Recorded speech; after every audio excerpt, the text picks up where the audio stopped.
And you are live. Thank you. We'll call this meeting of the task force to action. Thank you all for joining us. I hope everyone's having a lovely end of August here as we head towards the end of summer. For the purposes of taking roll, I know Faye Gaskin is not in attendance, but every other member of the task force is here. So thank you for making the time.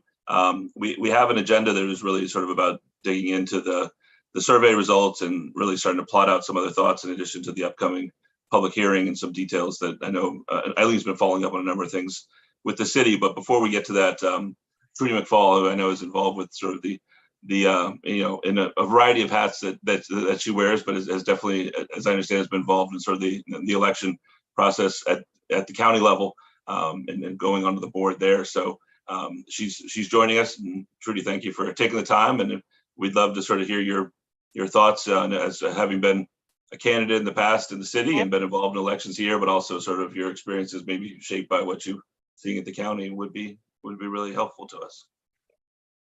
Thank you. Good evening. Hi, everybody. As I said, I know many of you and have followed the work of the task force loosely, I'd have to say. I just sort of thought it was time for me maybe to just come and take a few minutes of your time. As Ian said, I was a candidate for election for mayor in 2009 when we had 8 candidates in the Democratic primary. So it was an interesting experience in total. And when after my career in affordable housing, when I retired, and I thought, well, what could I do that was contemporary to the issues at hand of protecting our democracy? And so I offered my services to be appointed to the Anne Arundel County Board of Election, which I was appointed about a year ago now.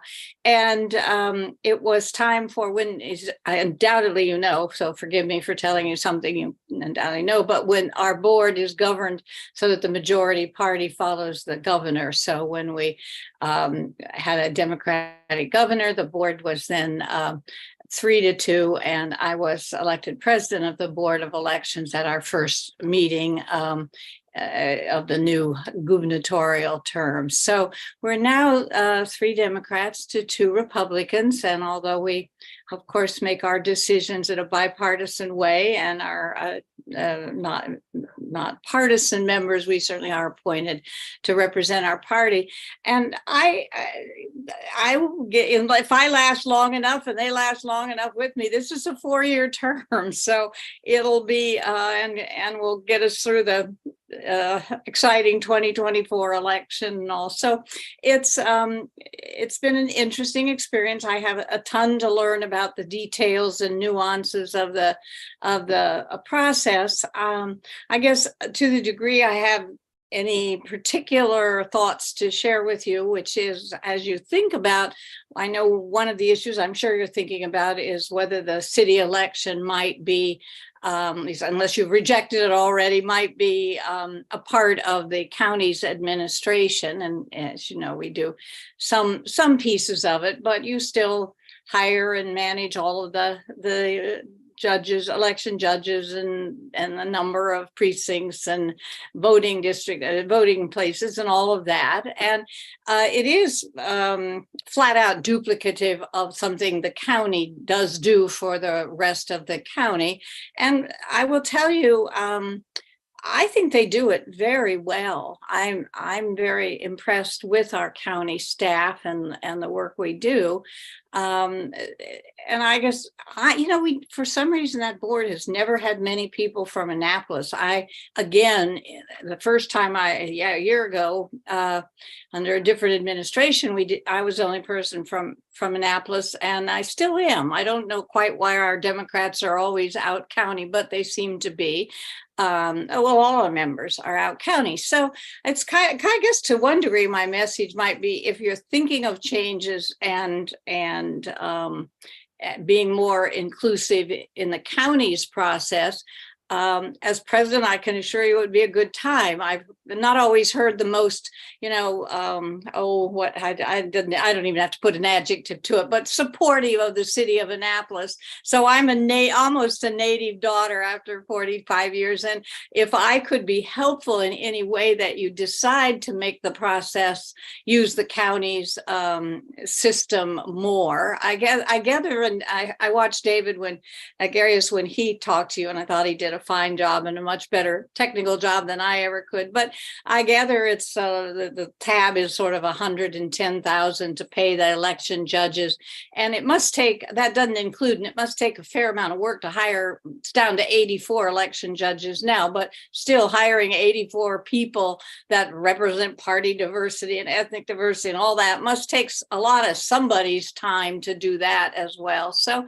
I think there are economies of the work, and gosh, the turnout in Annapolis elections has never been anything to rave about, and it's getting worse and worse. And I think probably if it was part of a more active, bigger election, you'd get better turnout. I mean, that's a hypothetical position, but couldn't get much worse. I mean, it's down to 20, what was it? David just sent me that 22% or something. I mean, so, and that's a shame. It's always a shame when people who are registered to vote, don't vote, but it might put a little more focus and emphasis that it is election time if it was part of a whole. And I can't imagine myself. I mean, I understand somebody's got to have their term changed, but I never knew a politician who'd probably be angry if you said you got to stay an extra year. So I think maybe they would if you said we're shortening your term. But anyway, I just really wanted to say I'd love to, if that's where you go with your task force, I think it would be a good time. I'd be simpatico and eager to help it go smoothly for Annapolis, and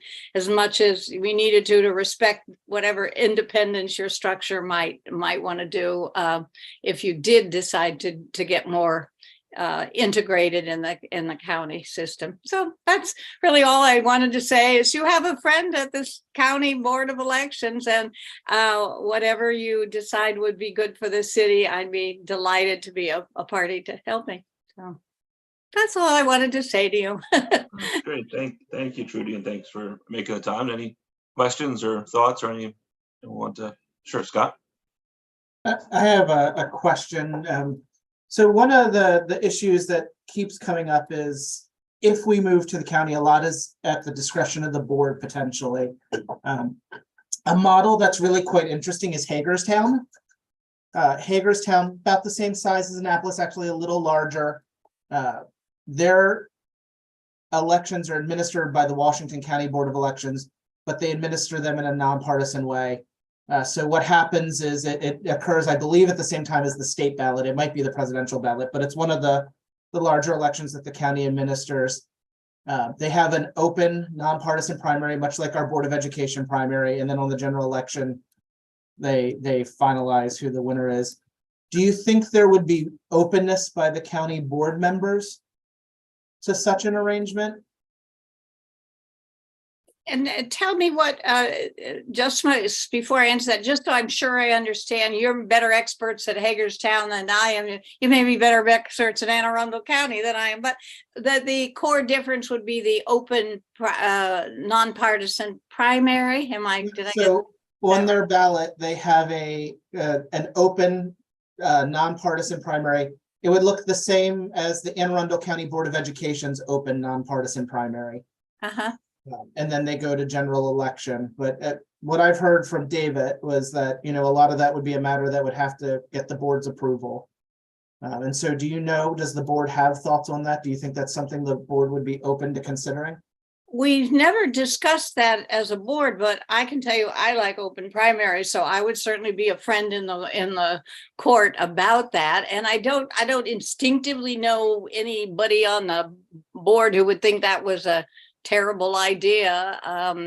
So I think that would be a very acceptable. I would certainly encourage you, please present it to us for sure, so we could understand if there's any nuances that I'm not aware of. But yeah, I don't, to me, it's the mechanics of the process is the mechanics of the process, you know, and how, what kind nature of election is going on in a different unit. But I, you know, we'd have to obviously know more and think about it more, but yeah, I think the county would be resistant to anything that took an elaborate twisting of our county system in order to accommodate something unique to the city. And that's a pretty fair thing. I mean, we got a pretty heavy lift already with the county. So, but please, if that's where you're thinking about, ask it in a way that I can have the board consider it and David advise us on it. And there's no reason before you're even making final recommendations, if you wanted to forward that question to deal with it. We meet once a month, and we could certainly explore that too, if that was relevant to where you came out on that issue. Yeah. Thank you. I appreciate there's an openness to considering it. Well, you've continued my education in the democratic system of Maryland. So. JM, you have a question? Well, yes. Just, a point of clarification is that we weren't so much looking at open primaries, which is when someone can vote for anyone from any party, so much as nonpartisan primaries, where even so a primary, you will have your Republican ballot and your Democratic ballot and your unaffiliated and third party ballot. And they would be able to vote for these people, but they wouldn't necessarily be, or one of the options we were looking at was that they wouldn't necessarily have a D or an R next to their name. So they would be able to actually vote for who they wanted to narrow down as mayor in the primaries. So there's an important distinction that I think we want to keep, because I know that Anne Arundel County and pretty much all boards of elections don't want to change much, and they don't want to see as doing something like an open primary that the state in general has not accepted yet. So we want to make sure that it's not really called an open primary so much as an unaffiliated primary. I interpreted open to mean that, and I think you've pointed out, but for a lot of people in Maryland, that's a significant change. But Hagerstown has apparently pulled it off under the larger system, so it must be allowed. It's just a matter of policy. I certainly wished we had had open primaries in Annapolis, Maryland in 2009. I can tell you that. If I wanted to shake loose of 8 other candidates fighting for the position that was likely to be the outcome. Yeah. So please, is that the question and something, even if it's just a tentative, would we do that? I don't ask, No, I appreciate that, because my question came from, there are a lot of strong sentiments on the subject, particularly with Annapolis being the capital and parties being kind of seen as bedrock of politics. So knowing that there's at least an openness to considering it, I think is helpful. And it would have been helpful to hear that, there's no stomach for it too, if that was just the reality. I think when you have such a strong party not bias, that's not the right word, affiliation in Annapolis, that you probably get better candidates if you could get it more open. So as I say, the 8 of us battling in the primary to what ultimately was likely to be the outcome, and always is pretty much, not always, but anyway, I'm with you philosophically, as a idea that increases democracy and participation, and maybe we'd get a little more voter enthusiasm too, I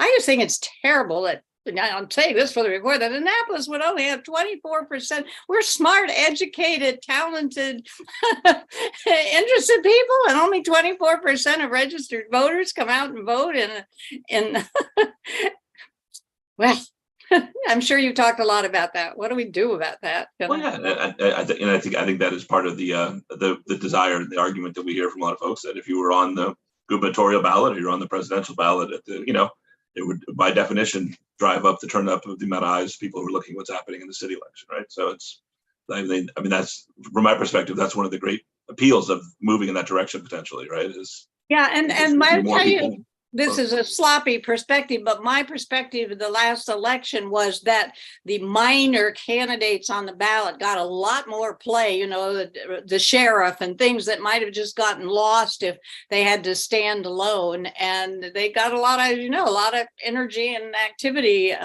going on some of those races, those small, you know, those different positions, let's just say. I'm trying to find the right word. They're not Sure. small and unimportant. Who's our sheriff? I don't mean that, but you know what I mean? They could get lost in a long ballot. And especially as we begin to get amendments and amendments, you know, I don't think you've had that quite well. Yeah, you have to vote on amendments too. But anyway, yeah.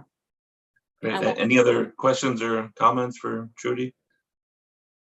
Great. Well, thank you for taking a few minutes to join Yeah, us. well, I'm thank sure we'll you. be following up. I just wanted to connect, and Eileen gets my thanks for even telling me about the task force and making me aware of it. So I've been very interested in your work, and as mine sort of was dovetailing it. So good. Well, I don't know about you guys, but boy, when you sign up to be on the board of elections, you better have a lot of free time. And it's just with all the now we are very much committed to not repeating the last year where the voting, you know, we had votes that laid around and didn't get counted, and then we were rushed. That was something I was, as you may know, very much opposed to, both the process of how the board made the decision and the decision we made. And I think that idea that the newspaper says, here's who won after election day, and you haven't even got the majority of the votes, and then you spend your, 2 weeks trickling away and nipping away until the results are different. And we're trying to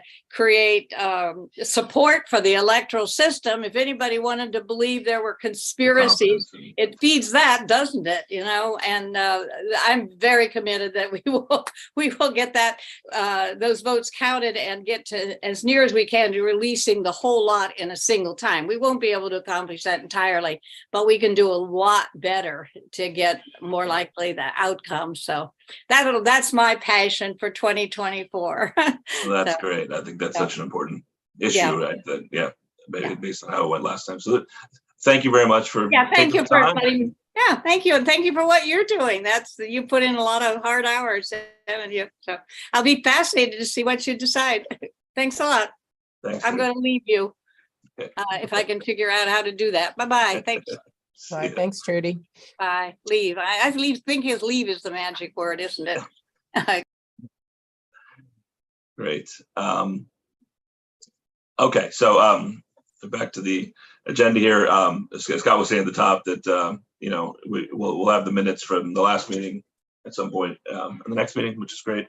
And then sort of, Eileen, is sort of the items we put together on the agenda that we can sort of dig into. One is really sort of what to do with you know, digging into the questionnaire results and sort of that conversation. I know there's been some conversations going on about how that's going to be made more public and how to sort of look at that in the context of what we want to do on the 6th.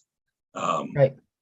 So, I mean, Okay, so I sent Probably out, up to you then. Yeah. sent out the report that Sean Wampler had put together on the questions, and also a word count that corresponds to the comments. I hope everybody got a chance to look at it. So I'll just go through each one if that's okay, and then we can kind of talk overall with it. So, or let me backtrack just a second. I think currently the thought in talking with Faye and also with Andrew is that the report will be posted before the public hearing. And then people can comment on it at the public hearing. So we are not posting an interactive type of platform in which people can kind of look and see some of the other data. And one of the things we want to stress is that this was not a scientific process, but it certainly gave us some interesting trends to look at and to consider. I think mostly because for the most part, the majority, the majorities are pretty consistent. So looking at the first question, which is I'm a resident of the city of Annapolis, the majority, well, not the majority, but the came in with Ward 1, then Ward 2 edged out Ward 8, and then there were lesser amounts of the others. And I did go back and look at the turnout for the last election, and the it pretty much follows what the turnout was, which I found pretty interesting. So I think this also represents the activity or kind of the focus that maybe people have for answering the survey. We did send out emails to all of the organizations and the groups that were listed, and including churches in all of the different wards. And so this was the list that we used from the website. We also did some additional ones, mostly political organizations such as the Republican Central Committee, the Democratic Central Committee, and the like. So all of them did receive 2 emails, one asking them to get it out to their constituents, and then one as a reminder for the deadline. Feel free to ask questions as we go along or make comments. The second one is the registered party affiliation. Pretty much out of the 683 that were submitted, just over 300 or 328.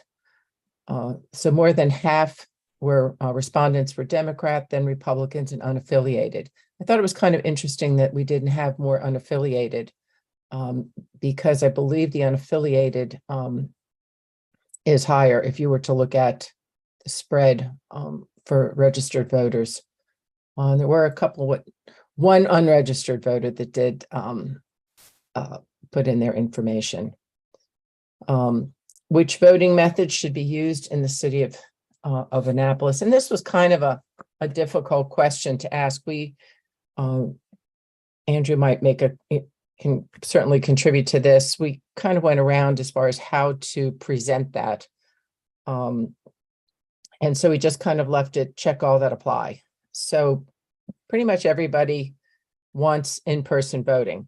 The question about, do you want a mail-in vote, mail-in ballot sent to you automatically versus requesting a mail-in ballot? There was a fair amount of people, about not quite a half, who would like to have a mail-in ballot sent to them.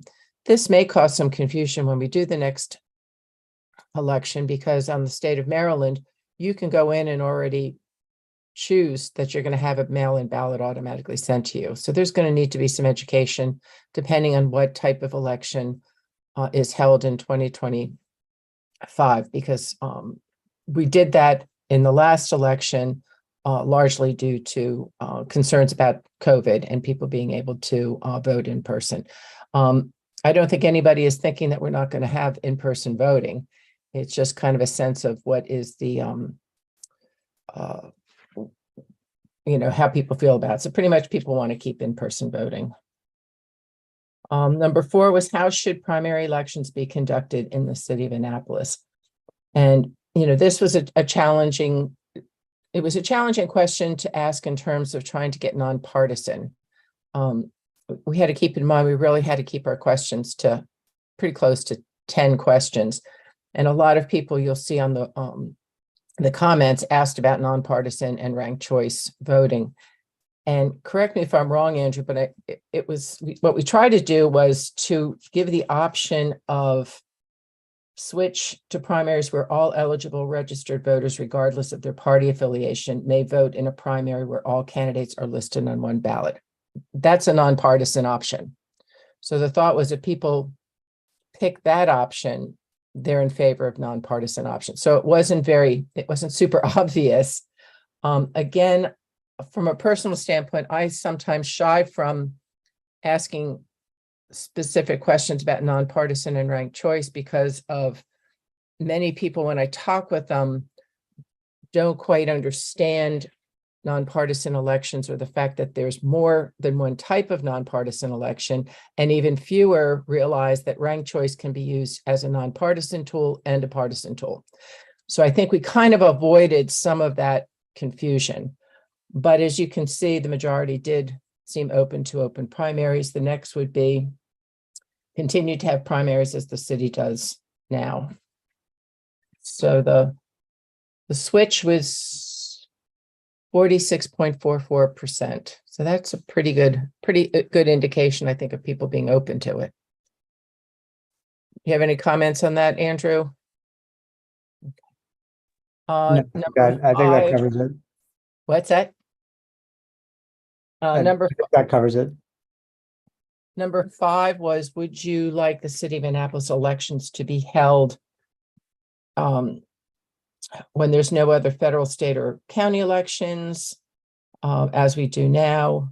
And then do we want it with the state and county elections, or do we want it with the presidential and state elections? It looks to be about 34% indicated that they were comfortable leaving it as it is now.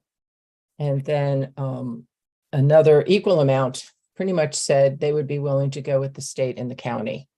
A smaller amount, but it was 22% was interested in going to presidential and state elections. And then we had about 9% that were unsure at this time. So that was fanned out a little bit more evenly. So it wasn't quite as definitive as some of the other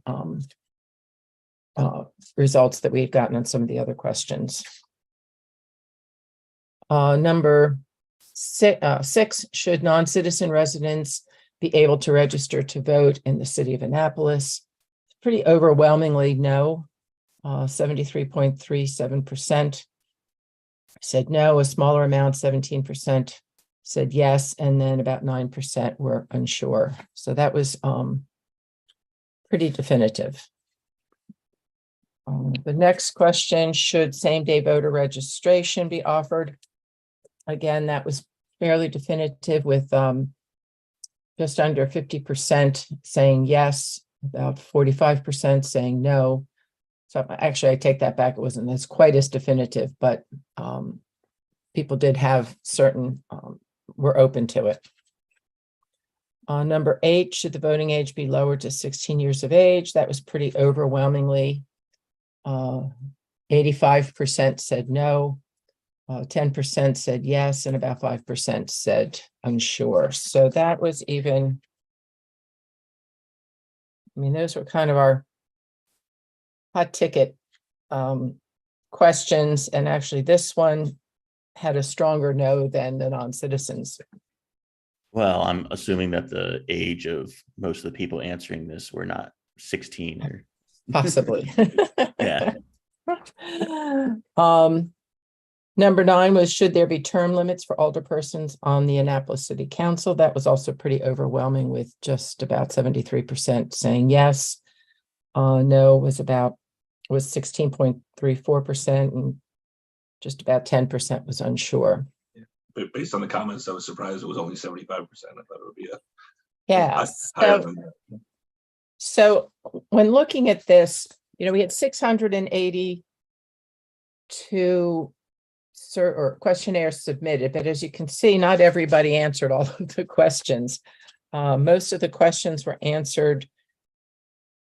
Most of the responses were about 650 to 660. So I guess some people, and we didn't really get into the data too much to try to pull it out.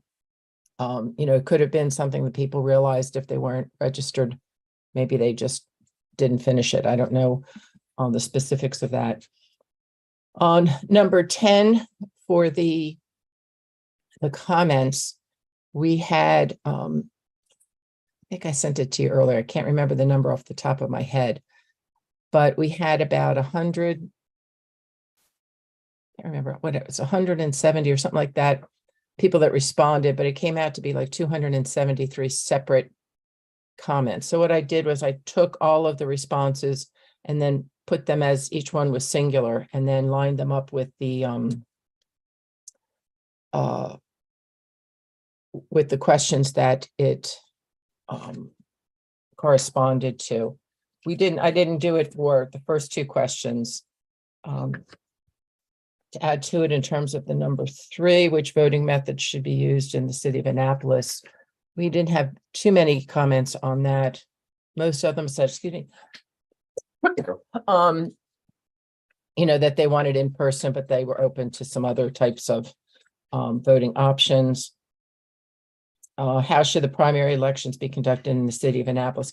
That's where we really had, we didn't have many responses specifically to that question, but we did have a lot of people ask, why didn't we ask about nonpartisan? They wanted ranked choice. And so I put those into different columns. And so you'll see those. So there were quite a few people that were interested in nonpartisan, and many that also specifically mentioned ranked choice. Comments referring to when the city of Annapolis elections to be held. Quite a few of them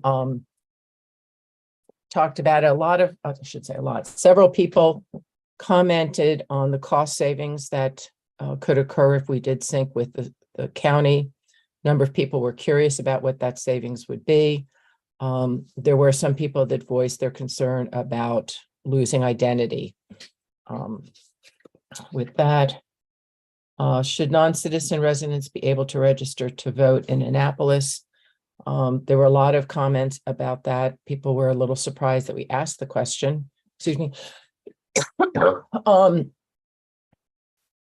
It was pretty, well, I shouldn't say evident, but quite a few respondents did make the assumption that non-citizens was equivalent to illegal immigrants.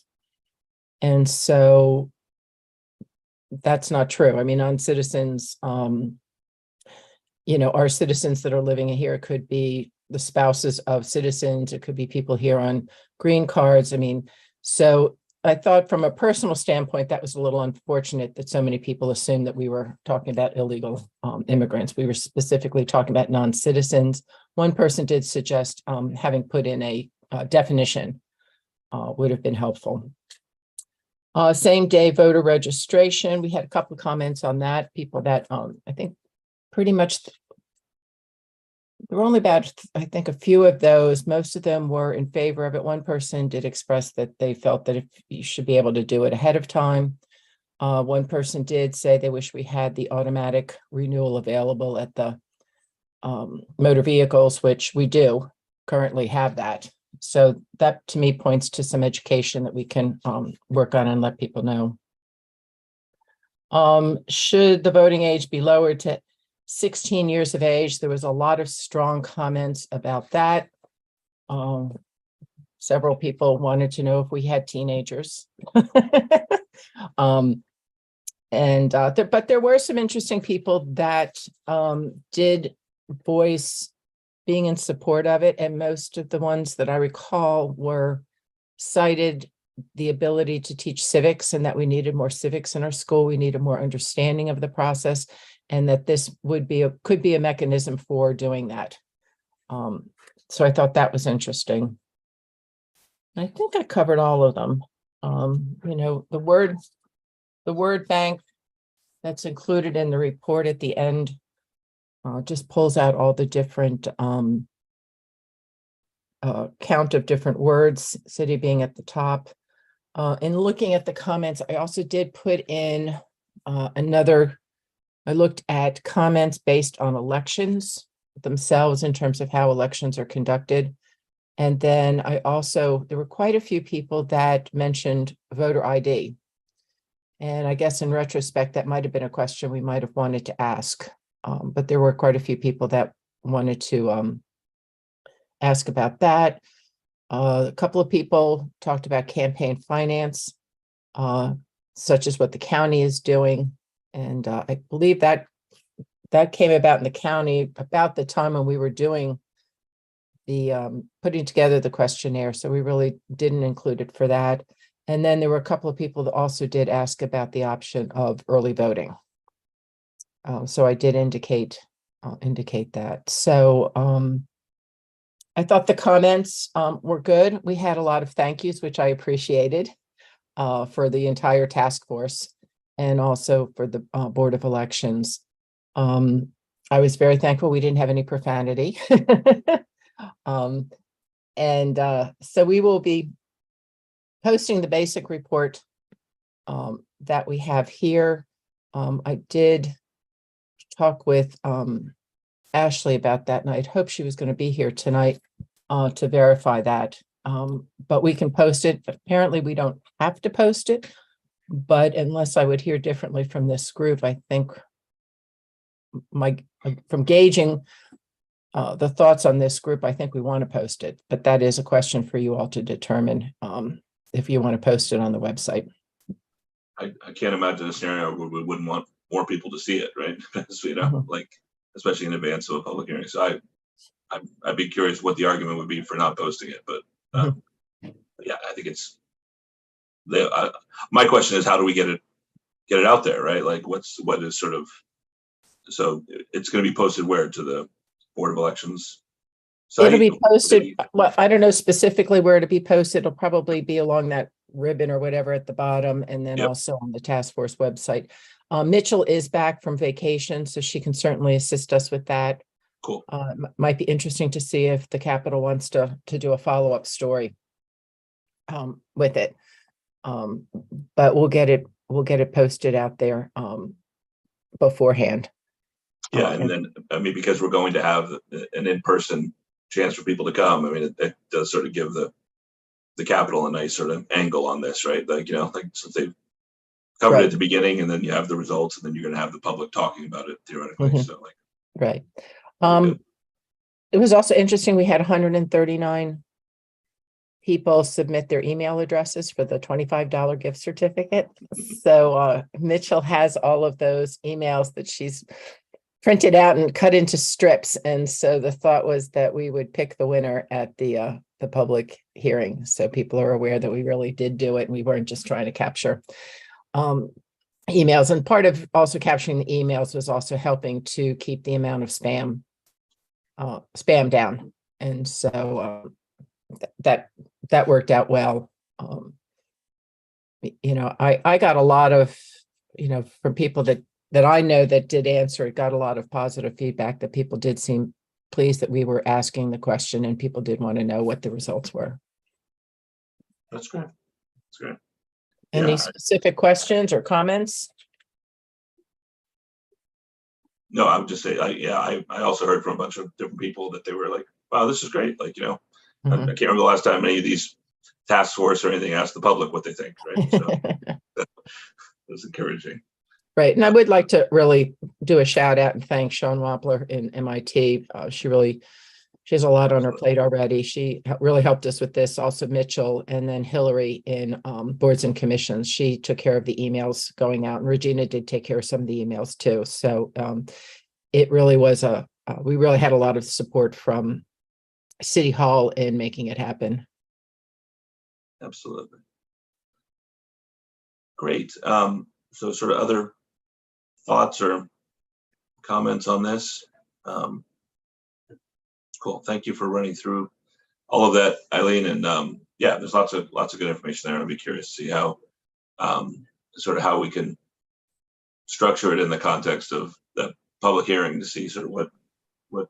Yeah, the subcommittee, we've shared a couple of emails, and I think, Andrew, you had some good points in terms of how you thought we should present it. Did you want to mention that?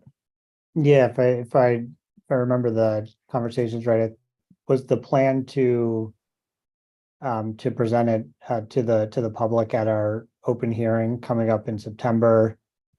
Again, if I remember right, I think the plan was just to structure it as like introduction to the method, emphasizing that it's not scientific, go through the results, I think, relatively briefly, and then open it up to the public for comments, and they can either react to the survey, or they could, make comments on other topics not discussed in the survey. And I think that's one thing that, and you mentioned that, Eileen, like one area where I think where I think as a task force, we want to address in some respect is like these issues surrounding like trust in the elections. And obviously we all know that's like a national issue. So I think at some point we might want to talk about what are some steps that we might recommend to increase and boost trust in the elections?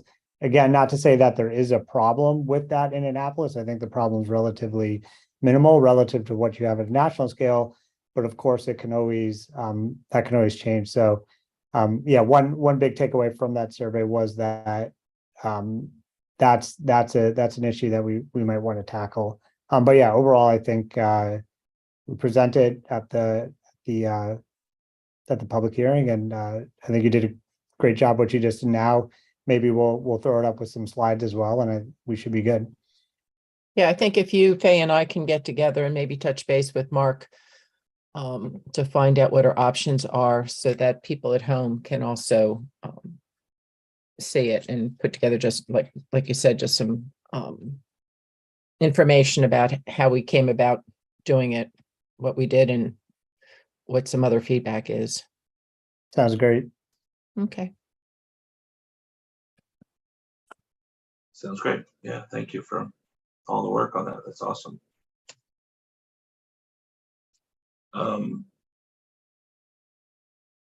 So if we're going to pivot a little bit here, I think the next item we have here, we're calling municipal versus state election law, but I think it's kind of a catch-all for a couple different conversations, right, that came out of the last meeting that you wanted to sort of follow up on. Well, I had hoped to go through, it was a little naive. I had a concept of going through and really kind of doing a side-by-side between the city and the state law, and realized as I started getting into it that it wasn't that easy.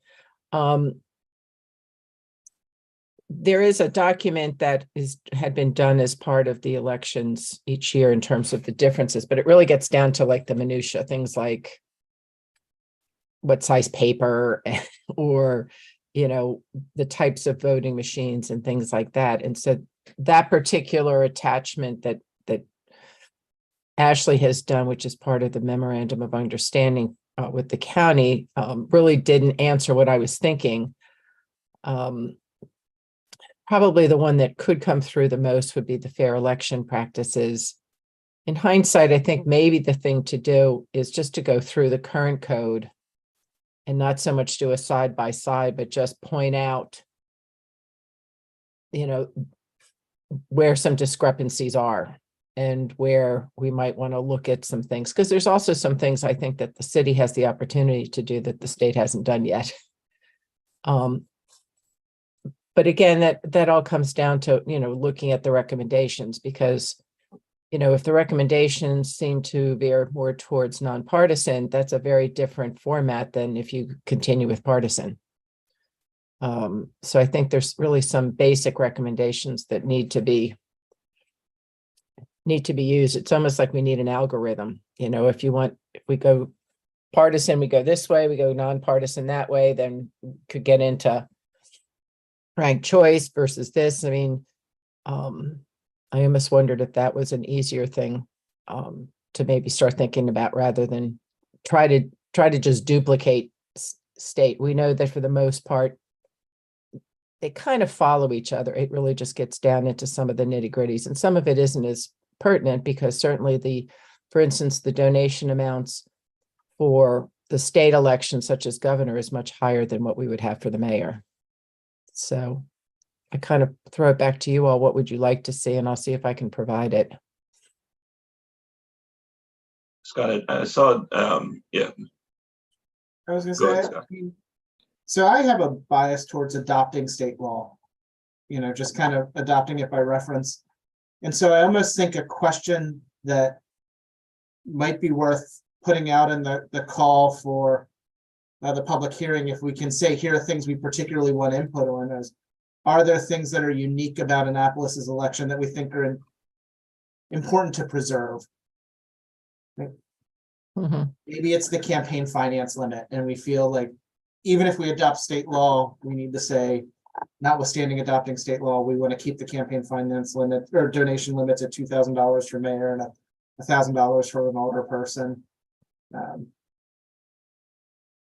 But I mean, the other thought that I had is we could look at choices that the city has intentionally made about elections in the last 10 years, because you could kind of infer that maybe there was some reason that we thought in recent years that we had to importantly deviate from state law. And the only thing I can think of is, again, a campaign finance issue, and that actually might have been us just catching up with state law. What was it, 2 mayoral elections ago, when we basically tried to make sure there was transparency on third-party expenses. Third party not meaning third political parties, meaning non-candidate third party, like not an interested candidate in the election. Right, we Independent- added independent expenditures in the last election, which had been something the state had asked us to do. No, so So I don't see any other distinctions that are really important. I think the biggest thing that I know that the Board of Supervisors of Elections is looking for in terms of the actual conduction of the next is just the whole vote by mail versus just in person. You know, are we looking at doing a vote by mail, or we're going to do just in person? Some of that's going to require code changes. Trudy also touched on the concept of canvassing. So right now, the city code says that you cannot start counting votes or opening ballots until the close of the polling places, and that's what continued the it took so long to actually declare winners. Now that would be different if we just go with a traditional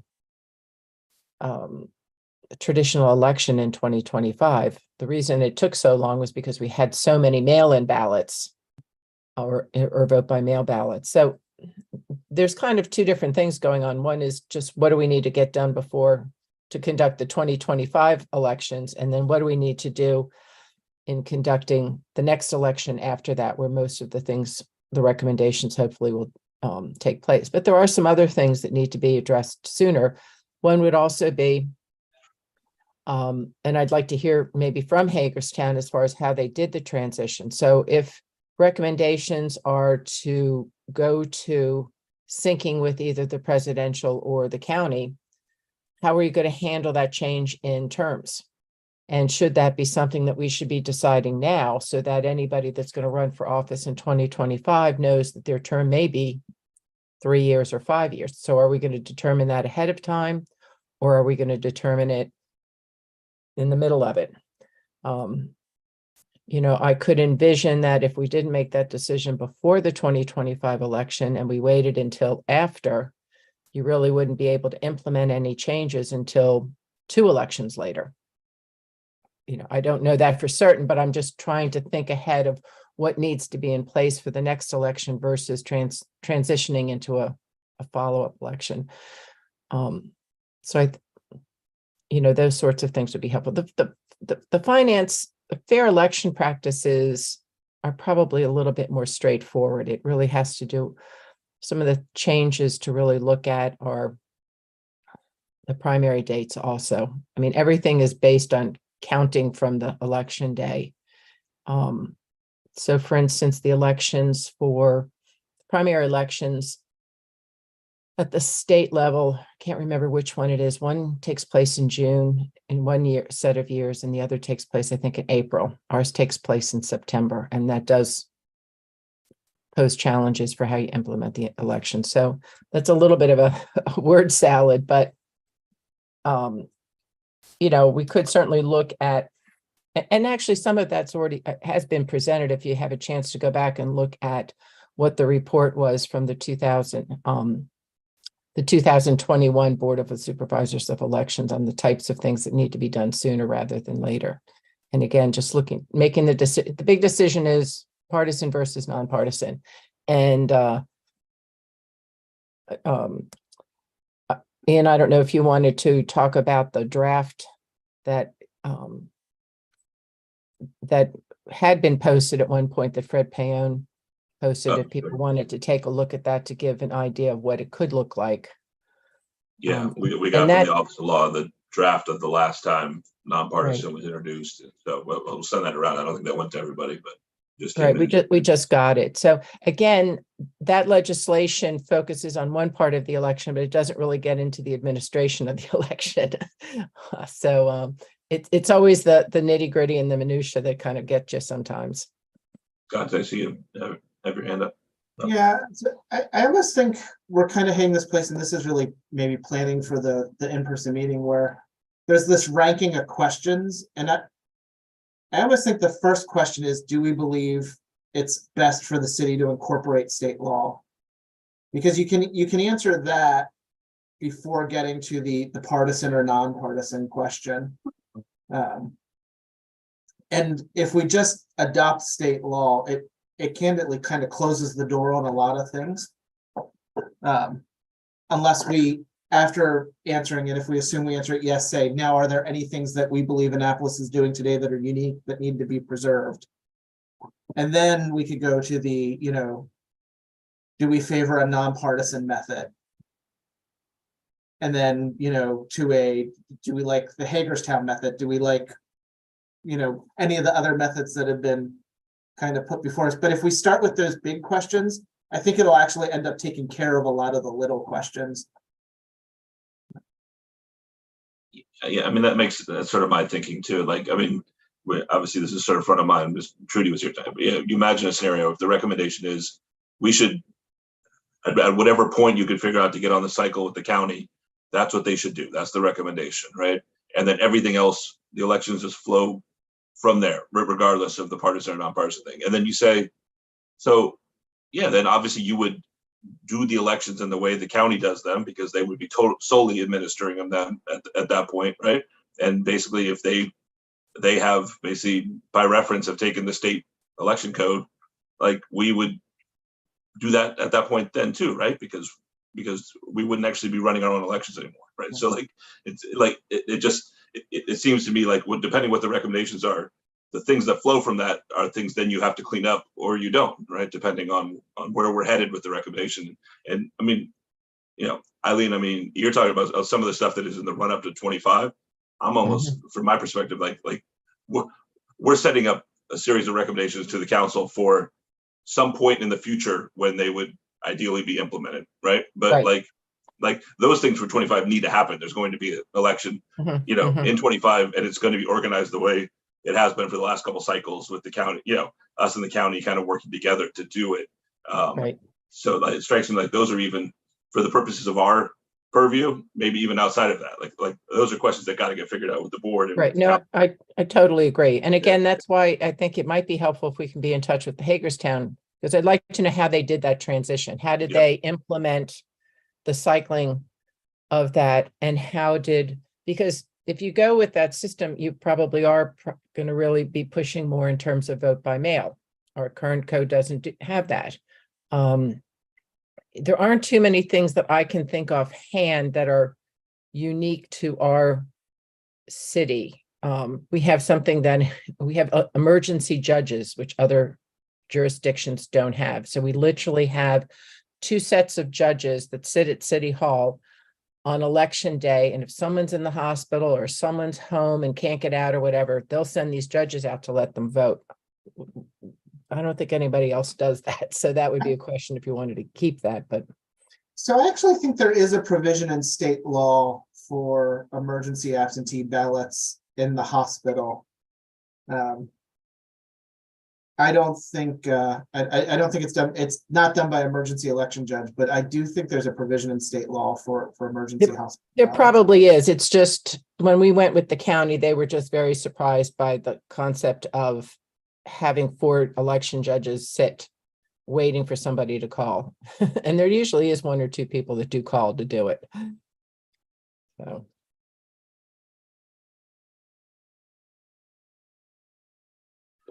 So anything you want me to follow up on, or I can take another stab at kind of looking at the deviations from state law that Scott mentioned? Or I'd love for somebody, if you're good at algorithms. My line of work, we use algorithms a lot, but they're not easy to put together. I hate to say it, but the fact that we're not coming up with like, here are the areas where we deviate from state law that matter to us almost leads me to believe that there probably aren't any that are important enough for you to kind of do the work. I mean, it doesn't sound like there's anything that anybody feels passionately about that, like, this is the Annapolis way and we need to preserve it. I think the biggest change would be is the concept of vote by mail, which the state is adopting. Which the feedback from the last election was positive. But still controversial even with COVID. So that would be, but on the other hand, I mean, the other perspective to think about is what is best for the voters. And so consistency is something that's just really important in terms of people understanding where they vote, when they vote, who they're voting for, how they're voting. And to me, the biggest plus about syncing in with the county is that they will have the same voting place. They will have the same options so that every, off year, they got to think, okay, this is a city election. Where do I vote? Who am I voting for? What ward do I live in? I mean, it's those sorts of things that I think that adopting to state would be helpful. Keeping in mind that people do feel the need to maybe not go with change and keep it the way it is. But there's so many advantages aside from financial. I mean, I don't like to really just look at financial as a reason to make changes in voting. To me, it's all about consistency, safety, accessibility, and those sorts of things. If you address it from that standpoint, shifting it would definitely make a bigger impact. I mean, currently, we went from 2 voting places in each ward to 1 voting place in each ward. And it was considered controversial at the time, and it went well. It went well also in large part because we were doing vote by mail. But it's hard for people to let go of that type of change. And it's difficult to find voting places or polling locations that are safe, accessible, and secure. And we've been very fortunate to have 8 that have been pretty consistent with every election. But we have had other polling locations in the past that have been great, and they've said, we can't do it this year. And so then you have the whole thing of letting people know, oh, you're not going to vote at this church, you're going to vote over here at the fire station. And Well, 2 it's of them, gonna be harder because you don't have the schools as an option. exactly. And we had the schools up until I believe it was like 2013. Do we know how many county polling places there are in the city? I should know, but I don't off the I top mean, of I my know head. there's the library on West Street and Pitmore. Pitt Moyer. Right. I mean, Pitt Moyer, there's a lot of controversy about voting centers. There's been talk at the county about voting centers. And so, so John Michael knows about that. So, voting centers are when anybody can walk in from any, say, ward and say, I'm from Ward 2. So you get a ballot for Ward 2. Early voting. So the city doesn't really have the opportunity to do early voting, but you would have that if you were synced in. So, I mean, maybe the thing to do as I'm saying this is we could put together a pros and cons for each one. I think, as Scott said, this is probably one of the prompts that we make the point at least in the public hearing is like, tell us, like, is there something so unique about the way we do it Mhm. that we would lose if we went down this road with the county, right? Yeah. So we could ask that question, and some We of the could ask. comments in the questionnaire did address that and maybe Yeah. look at that. So, but yeah, I think for the context of like how you would actually clean up the code if the council was to take that recommendation and move that direction, I think a lot of those sort of point by point comparing would be solved as you would just sort of take their language, right? But but yeah, I think that's the question. Like, is there something we're missing that is so other than just that's how it's always been done, right? It's sort of a city-based city election and across the wards that would be lost if you were to sort of go that route with the county. And I think that's probably the framing, I guess, right? Mhm. Again, that would be going back, I keep going back to Hagerstown, but I'd be curious to see what their turnout changed once they went to Yeah. the other system. Yeah, I would like to see if we could talk to someone there. I know we sort of mentioned that in an email, but if we think there would be utility in that, we're happy to reach out, yeah, and sort of ask them those questions, the procedural questions, how they got from here to there. I don't know. I mean, we're getting short on a number of Yep. meetings. I mean, I'd be willing to maybe work with you, Scott, if you had time, or somebody else, and maybe just set up a conference call with them and, you know, ask any of the questions that the group has, and then report back. Good idea. Yes, that'd be great. Okay, so I'll send the draft of from the last time the council considered the nonpartisan elections, so everyone has a chance to see what that's basically the Office of Law's most recent thinking on it. But obviously that's obviously in the context of doing it as it's currently constituted. And that it did not use ranked choice. It was just run a primary and then do a runoff. Yeah, I thought I'm trying to look through all my emails here about this. You sent what was the article about? Was that about Hagerstown, or was that about somewhere else that who had sort of just come recommendations of their charter review commission? That I Eileen, sent? yeah, that you said that It's Frederick. Frederick. Is Charter Review. Oh, yeah, Commission. so, that's right, what- that was just Frederick. yeah, That Debbie Atzik from the Board of Supervisors election forwarded it, and I'd forwarded it on. but it was interesting because like even that too was sort of the right that you know they sort of said we think ranked choice voting is the future and is a good idea, but our current system is not set up to do it yet, right? Like Correct. so the like a recommendation where you can say, we like this and it's working in some places and we may not be able to make it work in our current configuration, but it should be a goal of where the people are going. Like it appeared to me like there's a way to address it probably in the context. Right, and you can have nonpartisan and not have ranked choice. Yeah. Many people just use them synonymously. Exactly.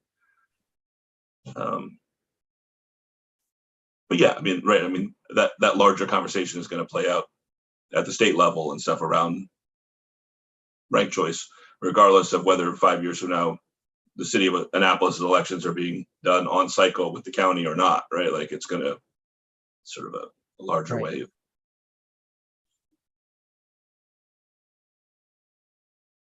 Cool. What else do we have on our list, Eileen, of things here that I'm trying to go through? Well, our next steps would be talk about the public hearing, and then if Yep. we want to talk about steps towards the draft report and the final report. So for the public hearing, I guess, do we have a definite date? Is it going to be September 6th? That's what they gave me. 6 o'clock on the 6th, Wednesday the 6th, in council chambers. So yeah, so we'll probably get some feedback from everyone at City Hall about sort of what that, to Andrew's point about sort of what sort of presentation capabilities we have to sort of around the findings, and also to frame it. And if people have strong opinions about sort of how it should run, I mean, I think we, my sense is usually the quicker you get into the public being able to talk, whoever's there, the better. But yeah, just sort of how to. Right. So if we were, if they're in the context of this, or like certain prompts or things we want to make sure get raised, that you might get a reaction from people, I think will be. I mean, we could check with Regina if there's a certain format that we have to follow, but we could certainly do the questionnaire. And then if we wanted to bring up other topics that have been discussed, and then there would be public testimony. Yep. And then, right, our thinking was the following week would be our normally scheduled meeting in September, which, I'm hoping is really sort of a working voting session where we just sort of work through the different topics that we discussed and figure out, who supports what, right? So we can get to a point of drafting them into recommendations. So I know we early on at this exercise, sort of all these topics we wanted to sort of get into. I think a lot of that is reflected in the survey, but I'd be curious sort of other elements. We make sure we have a thread of that if we're going to be, so put them into recommendations to. Do you want to all start thinking about how you want to, what the process for that is? I know Scott put out an outline. Is that something that the group wants to move forward with, or do you want to do something different, or? I thought the outline was awesome that he sort of took that, so started doing that. I think,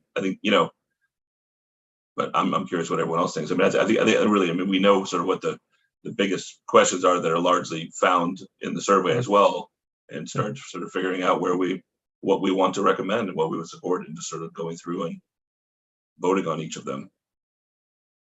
Okay. Do you think?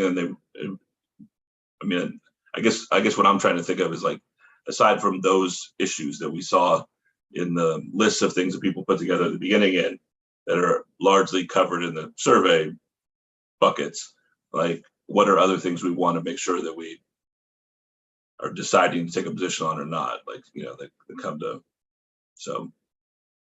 Yeah. In advance of that 13th. All right, well, I'm Frame, certainly available or help with the actual writing of it. We still need to come up with a plan for writing it, and then it would be helpful if we had somebody, maybe an outside person, to do a review. We did that with the Charter Revision Commission, which was really helpful because, we talk about things so much, and then you get an outside person going, what are you talking about here? It doesn't make sense. So I don't know Who if did they go anybody to? knows that. Andrew, you might be in a position over in your, over at the academy, if there's anybody over there that could take a look-see and just look at it from an editing standpoint. Yeah, I could certainly ask around. I think there'd be some interest in that. And There we could should be a probably- $25 gift certificate for them now. We should probably have it reviewed, I would think, by the office, the law office as well, I would think. Okay. Yeah, like Ashley or someone like that. That's a good point. So I'm happy to keep trying to summarize the findings piece, not recommendations, but the findings piece, like I have been, if everybody's okay with that. So that Yep. part is done and compiled. I can add into it parts about the survey now and process. And then you saw I pulled together the survey of other municipalities, and Andrew, I've got to go through and get the answer on the question about the filing fees for each of them. Off the top of my head, they were all relatively small, like de minimis value. And some actually didn't even have a filing fee cited anywhere, which made me wonder if one even existed. So I'll call those offices. Yeah, also, Scott, you had mentioned maybe putting in the Board of Supervisors of Election information that I got, and I just forgot to get it back to you, but I'll follow up on that attachment that you had sent out All right. on the different jurisdictions. So Scott, just to clarify, I was thinking, just based on your what you brought up, and I think a meeting like last month about evening the playing field about who which candidates get on the ballot access. I think there's filing fees, and then there's also like signatures, right? There's two processes. So I think it would be interesting to see what the signature requirement is, because then if we are going to be recommending a specific number of signatures, that should give us a sense of the number of candidates that would get on the ballot, right? So I don't know if we require 100 signatures, if that means other cities that require 100 signatures get 8 candidates for a mayoral race or something like that, versus if we were to recommend requiring 500 signatures, where does that, how does the number of signatures correlate with the number of candidates? I think that would be helpful for figuring out, quality in terms of ballot access. One thing I did look at is based off of your spreadsheet was the cities, the municipalities that had districts, ward districts. So I looked at how do they do redistricting. And all of them do have redistricting in the hands of the city council, similar to what we have in Annapolis, who, the city council has the final say. And it was interesting in doing that research, there's some controversies that came up with that redistricting process elsewhere. So for instance, in like College Park, the city council just this past redistricting session split up the university campus into multiple districts, and that caused quite a bit of controversy based on reports anyway. So anyway, I think there's definitely a good opportunity for us to proactively try to tackle some of those potential controversies by recommending the redistricting be done outside of the council to an extent. The other thing that I thought was really interesting, and it's, so one of the things I noted early on is, and I think this drives low turnout in some of our other issues, is the lack of competition in the elections. And the ratio of the number of residents per council seat for Annapolis was unusually low. There were only 2 cities that had a lower ratio. And one was much smaller. It's Greenbelt, which is about 61% of our size. And so it almost made me wonder, if we're really going to blow it up and say somebody's having a short term or a long term and we're going to county elections, whether we should raise, whether or not the city should consider reducing the 5 seats on the council. Because when you get to, we have about 5,000 residents per council seat, and that's residents. So that's not voting age folks.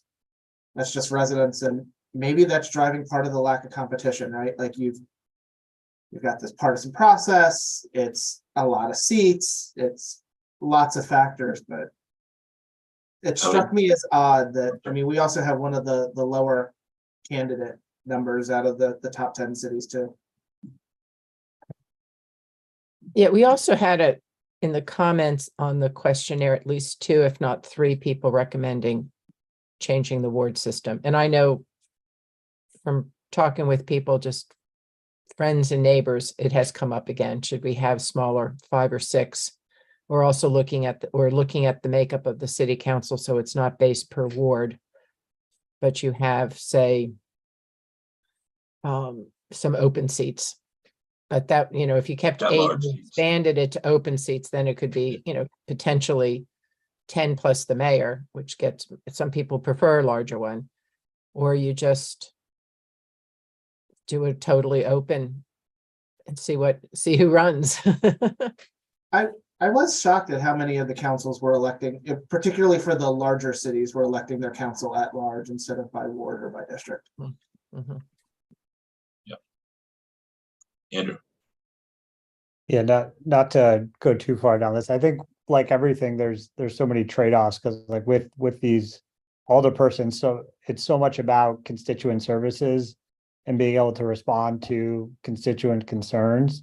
So I wonder if there's a way, if we were to recommend shrinking the council,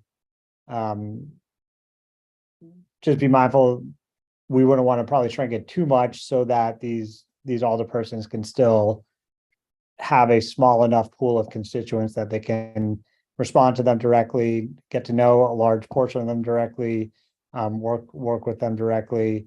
But again, like everything, there's trade-offs. Right. I don't recall that the ward redistricting task force looked at that. That would be a question to have asked Jared Littman if that was something they considered, but I don't recall anything in their report saying that they addressed that question. I don't know that they could have. Because their obligation really was to redistrict based on the way the charter designs the council. Push the lines around the existing ward structure. But I'm just wondering if the question came up.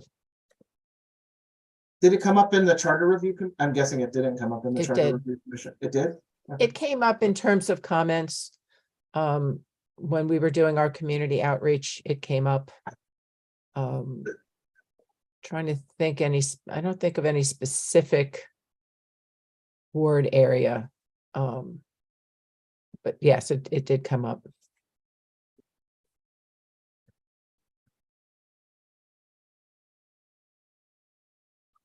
Mm.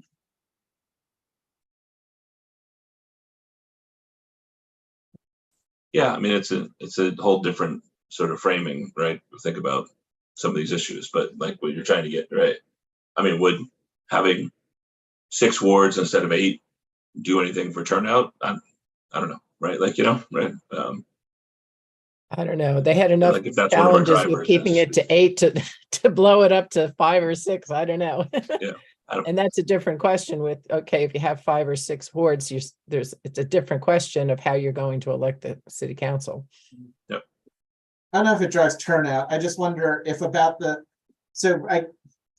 my guess is that the number of people who are willing to run for a city of our size is probably pretty steady, right? Like it's just it's a select percentage that will express a willingness to run at some point in time in their life. If you divide them up amongst 5 potential seats instead of 8, do you end up with more contested races and less of these uncontested races? Because when you look at the pie chart of like how often a city council seat is completely uncontested in the city of Annapolis, it's shockingly high. Yeah. Half of our election decisions are made in a non-competitive way. Well, the devil's advocate could say maybe they're happy with the person that keeps running. yeah, I mean, I'm just There- throwing there's that out definitely there. I mean, yeah, the whole idea of moving some of this automatic seats to like at-large citywide seats has definitely been raised over time, and that's where you get the pushback of like, okay, so you got we'll have 4 aldermen from Eastport basically, right, and or from downtown, and right, and from the historic district, and not representative of other parts of the city, and that's where that the alignment of people who are not in those parts of the city gets pretty strong then, right? Like, so it's just so I think the challenge of the at-large issue, which has definitely been raised in the time I was involved, like has some challenges there, but I wasn't advocating for at large as much as just I this. know, but that's one of the things we were talking about, like that came up. But yeah, but sure, I mean, one less of the seats, challenge. I'm sorry. One of the challenges of syncing in with the county system, and one is that our ward system is different than their precinct system. So I think David Garris addressed that it might be that you have to go into different rooms or have 2 different ballots, because you can there's some mostly on the fringe where you'll have in a precinct, you'll have people that are residents of the city and others that aren't. But I'm not sure about the rest of the city, but it would be something to make sure. Yeah, that's an issue, but it's not, like, it just means that they would keep another ballot style at polling places.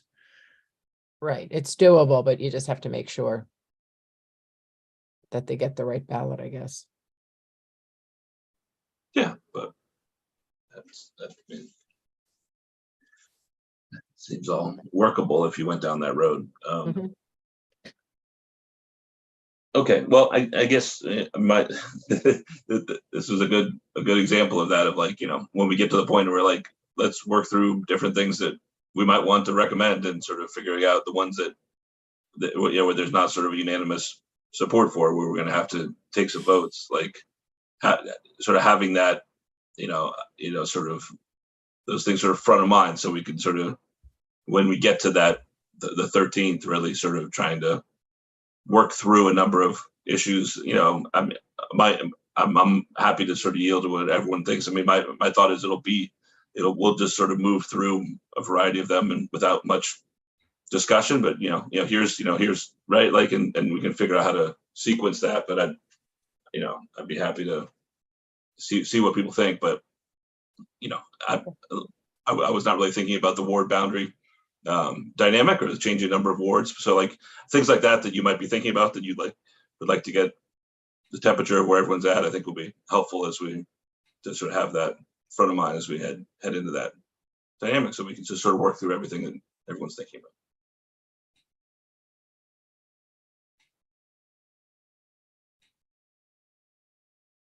What else we got, Eileen? I think that's it. Adjournment.